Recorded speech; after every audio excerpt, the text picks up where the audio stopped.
मेरे लिए तो क़यामत आ गई। मुझे कुछ पता नहीं क्या मैं सुन रही हूँ, मेरी आंखों के आगे अंधेरा छा, 20 साल की कमाई लुट गई। मेरा 24 साला बेटा, उसकी शादी के अरमान थे मेरे दिल में। कत्ल उसने इसलिए किया मेरे बेटे को कि हमने उसको रिश्ता नहीं दिया। वो रिश्ता मांगता था, अपने बच्चों की डेट फिक्स कर दी अपनी उस बेटी की जिसका ये रिश्ता मांगता था। इनकार की वजह ये थी हमें पसंद नहीं था, आवारा था वो। तो आवारा को कौन देता है? जब पता हो किस तरह का लड़का है तो उसको कौन रिश्ता देता है? अस्सलाम वालेकुम नाज़रीन, मैं हूं एडी मलक। मैंने आपको पहली वीडियो में दिखाया कि गुजरांवाला का हाफिज़ कुरान, जिसे उसकी दुकान के अंदर घुसकर उसी के खालाजाद भाई ने गोलियां मार के कत्ल कर दिया। आपने वहां के जो ताजर थे, जो उसके कोलीग थे, उनका मौक़िफ़ सुना कि वो नौजवान कितना खुश इखलाक था। मेरे साथ इरफान की वालिदा मौजूद है और इरफान का वो भाई मौजूद है जिसने अपनी आंखों के सामने अपने भाई को तड़प तड़प कर जान निकलते हुए देखा। और इस जुल्म की इंतहा करने वाला कोई और नहीं बल्कि इसी के घर में रहकर इन्हीं के टुकड़ों पर पल के आज इन्हीं को खून के आंसू रुला रहा है। ये वाकया किस तरह से पेश आया? आंटी जी, बड़ा अफसोसनाक ये वाकया हुआ। आपके जवान साला बेटे को, जिसकी थोड़े दिनों बाद शादी भी थी, क्यों कत्ल कर दिया गया और ये कातिल कौन है? ये कातिल मेरा भांजा है, मेरी सगी बहन का बेटा है। तो इसको कत्ल उसने इसलिए किया मेरे बेटे को कि हमने उसको रिश्ता नहीं दिया। वो रिश्ता मांगता था मेरी बेटी का, हमने कहा नहीं देना। इरफान क्या ने वजह थी इनकार करने की, या फिर वो क्यों आपसे बार बार इसरार करते थे कि रिश्ता हमने लेना है? इनकार की वजह ये थी हमें पसंद नहीं था, आवारा था वो। तो आवारा को कौन देता है? जब पता हो किस तरह का लड़का है तो उसको कौन रिश्ता देता है? क्या नाम था और ये काम क्या करता था? हसनैन था इसका नाम, और काम अल्लाह जाने क्या करता था, मुझे नहीं पता। आवारागर्दी करते हुए मैंने तो इसको देखा है। अच्छा, आपने हमें बताया कि वो हमारे घर में रहता था, दोनों ने इकट्ठे कुरान पाक हिफ्ज़ किया एक ही मदरसे से, फिर ये जान का दुश्मन कैसे बन गया? रिश्ते की वजह से बना है ना, रिश्ते का से इनकार किया ना। मैंने कहा नहीं रिश्ता देना। पहले रिश्ते से इनकार आपने किया था? मैंने किया तो मैंने इरफान को भेजा कि जाओ इनको कहो कि हमने नहीं देना। वो मेरे भाइयों ने कहा कि हमने आप दोनों बहनों को मिलाना है। तो मेरी तबीयत ठीक नहीं थी, मैंने इरफान से कहा जाओ बेटा मामू को कहो कि हमने रिश्ता नहीं करना। तो उसने जाके मामू को कहा, तो बस उस वक़्त से उसका दुश्मन बन गया। ये कितना अर्सा पहले रिश्ते की जो बात है वो ये चली थी? तकरीबन 2-3 साल हो गए हैं। 2-3 साल पहले का आपने इसको साफ इनकार कर दिया साफ था? इनकार कर दिया। तो फिर उसके बाद भी घर में आना जाना था? नहीं, उसके बाद ना मेरा बहन से कोई तल्लुक रहा। हम्म बहन ने भी आना जाना छोड़ दिया, मैंने भी छोड़ दिया, और उसने अपने माँ बाप को मजबूर किया। उसकी माँ ने कहा मैंने रिश्ता नहीं लेना। अच्छा। तो उसने माँ बाप से कहा तुम लोग मेरे माँ बाप ही नहीं हो। हाँ। तो माँ बाप को गालियाँ वगैरह दी, घर छोड़ दिया। माँ बाप ने भी कहा निकल जाओ हमारे घर से, तुम मेरे बेटे ही नहीं हो।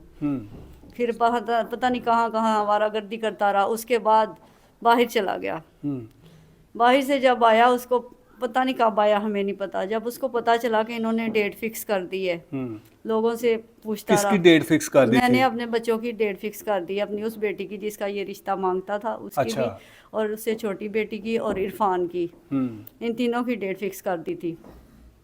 और जब उसको पता चला तो इरफान को धमकियाँ लगाने लगा, उसको दोस्तों कज़नों को धमकियाँ लगाने लगा कि मैंने उसको छोड़ना नहीं है।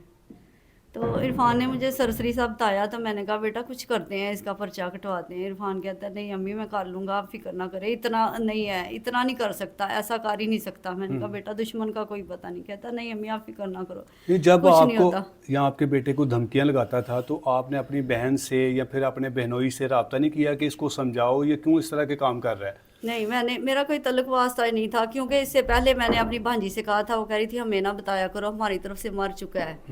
तो मैंने सुना था कि मेरी बहन ने कहा मेरी तरफ से चाहे उसको कोई मार भी दे तो अच्छा है, मर जाए तो अच्छा है, हमारे आप लिए लोगों तो को मर ये गया। इस बात का अंदाजा था कि ये इस हद तक जा सकता है कि नुकसान पहुंचा सके? नहीं, अंदाज़ा नहीं, हम सोच भी नहीं सकते थे। हम कह रहे थे खाली धमकियाँ ही लगा सकता है, और क्या है धमकियाँ। गुस्सा अपना निकाल रहा है कि मुझे रिश्ता नहीं मिला, गुस्सा निकाल रहा है।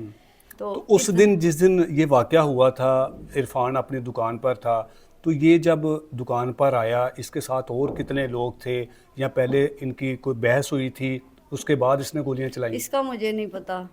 मुझे तो बस उसके डेथ की तरह, उसके गोलियां लगने की इतला मिली है। वो कैसे आपको पता चला? कि क्योंकि यहाँ से आपके बेटे की दुकान का काफ़ी फासला है।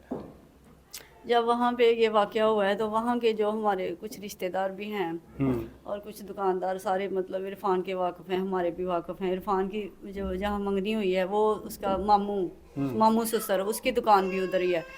तो उन सब ने इधर हमारे मोहल्ले में इधर फ़ोन किया, सारे रिश्तेदारों को पता चल गया, सारे खड़े हो गए बाहर, सोच रहे हैं कि हम कैसे उनके घर वालों को इतला दें। उनका हौसला नहीं पड़ रहा। फिर उन्होंने मेरी यानी कि इरफान की जो मेरे शोहर का जो चचा है उसकी बेटी को भेजा कि जाओ उनके घर इतला दो। उसने आके दरवाजे को ज़ोर ज़ोर से गेट को मारना शुरू कर दिया, ज़ोर ज़ोर से पीटना शुरू कर दिया। तो मैंने कहा कौन बदतमीज़ है, इसको दरवाज़ा खटकाने की तमीज़ नहीं है। मैं जाके दरवाज़ा खोल के उसको कहा कि ये क्या इतनी ज़ोर ज़ोर से दरवाज़ा खटका रही हो बेटा, वेट तो कर लो, दरवाज़ा खटका के वेट करो, आने में तो टाइम लगता है। तो कहती बाजी बात ही ऐसी। मैंने कहा क्या हुआ? कहती इरफान को किसी ने गोलियां मार दी हैं, इरफान को कोई मार के चला गया। मेरे लिए तो क़यामत आ गई। मुझे कुछ पता नहीं क्या मैं सुन रही हूँ, मेरी आंखों के आगे अंधेरा छा गया। इतना जुल्म मेरे ऊपर, मेरा 24 साल की कमाई लुट गई। मेरा 24 साला बेटा, उसकी शादी के अरमान थे मेरे दिल में। रोज हम इतने खुश होते थे, मंसूबे बनाते थे। मेरा बेटा कहता था भी मैंने सबको बुलाना है अपनी शादी पे, सबको बुलाऊंगा। सारे अरमान दिल में रह गए। आखिरी बार बेटे का जो बात हुई थी कि माँ मेरे साथ ये क्या हो गया, या फिर ये जो हादसा हुआ उसके मुतालिक? मेरे बेटे ने, जब मेरे बेटे को गोलियां लगी, मेरे बेटे ने हॉस्पिटल में कहा कि मेरी माँ को बुला दो, मेरी माँ को बुला दो। इन्होंने फ़ोन किया, इधर मैं गई, मेरे जाने तक वो आखिरी सांसें ले रहा था। डॉक्टर ने मुझे अंदर नहीं जाने दिया। उसने कहा कि CPR हो रहा है, आप बाहर रुके। हम उसकी जान बचाने की कोशिश कर रहे हैं। 15-16 मिनट बाद हमें इतला मिल के कि आगे देख लो। कितनी गोलियां मारी थी उसने? सुना है कि 7 मारी हैं। 7 गोलियां मारी 7 उसे? गोलियां मारी हैं। इतना गुस्सा था आपके बेटे के ऊपर उसे? समझ में नहीं आता, ना मेरे बेटे को यकीन था कि ऐसा हो सकता है, ना मेरा दिल कहता था कि इतना पत्थर दिल भी, इतना दरिंदा सिर्फ कोई हो सकता है। कभी सोचा भी नहीं था कि ऐसे कर देगा। अब आपका बेटा तो वापस नहीं आ सकता, तो इस जालिम इंसान को क्या सज़ा मिलनी चाहिए? जिस तरह उसने मेरे बेटे को मारा है, तड़पाया है, इसी तरह इसको मारा जाए। इस दरिंदे सिर्फ इंसान को इसी तरह मारा जाए। ऐसे ही आपकी बहन कत्ल का ने या बदला, फिर कत्ल। उसके घर वालों में से कोई आया था आपके बेटे के जनाजे पर? नहीं, किसी ने राब्ता भी नहीं किया कि ये बहुत जुल्म हो गया है?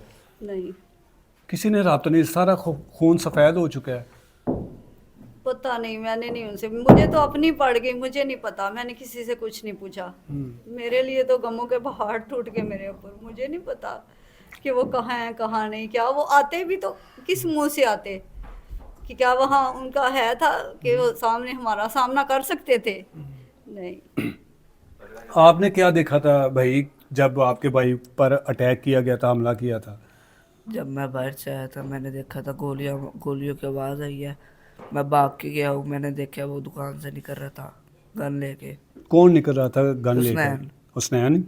उसने अपना माँ- चेहरा छुपाया हुआ था? मास्क पहना हुआ था उसने। अकेला था? हाँ जी। और कोई नहीं था उसके साथ? कोई भी? चादर भी थी। 5 सेकंड के अंदर अंदर मार के निकल गया। सिर्फ 5 सेकंड के अंदर अंदर? 7 गोलियां मारी हैं। तो आपका भाई उधर मौके पे उसकी जान निकल गई थी कि हॉस्पिटल मैं जब जाके? पहुंचा था मैंने सिर्फ देखा वो तड़प रहे, लोग लेके जा रहे हैं। मैंने देखा चारों तरफ ब्लैक एंड वाइट हो गया, कोई नज़र नहीं आ रहा मुझे। एक लम्हे के लिए आपकी आंखों के आगे अंधेरा आ गया था हाँ जी। कि ये अचानक से क्या हो गया। तो उसको किसी ने वहाँ से पकड़ने की कोशिश नहीं की? वो जब पता चला वो उन्होंने देखा, उसने गन आगे कर दिया, कोई नहीं गया पीछे। किसी ने नहीं पकड़ने की हिम्मत की नहीं। और वो वहाँ से निकल गया? हाँ जी। अब ये मुलजिम जो है वो पकड़ा गया कि अभी भी फरार है? पकड़ा गया है। पकड़ लिया पुलिस ने? हाँ जी, पर वो दिखा नहीं रहे। बस आपको पता चल गया कि मुलजिम को पुलिस ने पकड़ लिया है। हाँ जी। क्या चाहते हैं कि अब आपके भाई की 1 महीने बाद शादी भी थी और शादी से पहले ही उन्होंने आपके भाई को कत्ल कर दिया, अब इसके साथ क्या सज़ा होनी चाहिए?